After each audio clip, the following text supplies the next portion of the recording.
اللہ تعالیٰ سے کوئی حاجت ہو تو مانگنے کا مصنون طریقہ کیا ہے؟ رسول اللہ صلی اللہ علیہ وسلم جب بھی دعا کرتے تو دعا کا ادب سکھایا. دعا کے چند آداب ہیں. کوئی بھی چیز مانگنی ہے تو آپ وضو کریں، فأحسن وضوء، اچھا وضو کریں.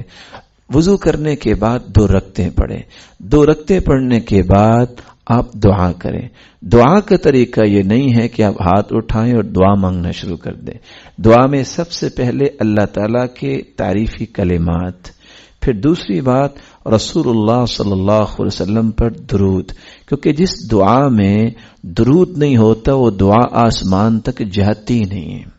وہ دعا آسمان تک جاتی نہیں ہے. تیسری بات یقین کر کے دعا کیجئے. چوتھی بات الحاح کے ساتھ دعا کیجئے. الحاح کا مطلب یہ ہے کہ اے اللہ میں تیرا بندہ ہوں، مجھے آج یہ عطا کر دے. یقین کر کے اور سب سے پہلے اپنے لیے دعا کرو.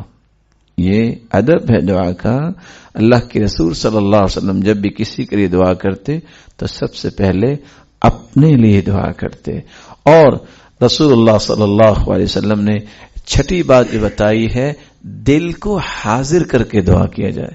ان اللہ لا يقبل من قلب غافل لاہن.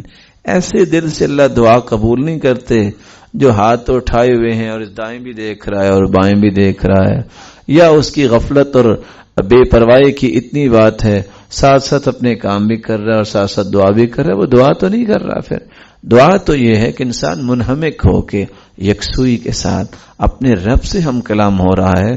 تو اس طرح اگر انسان اللہ سے التجا کرتا ہے تو اللہ رب العزت اسے عطا کر دیتے ہیں.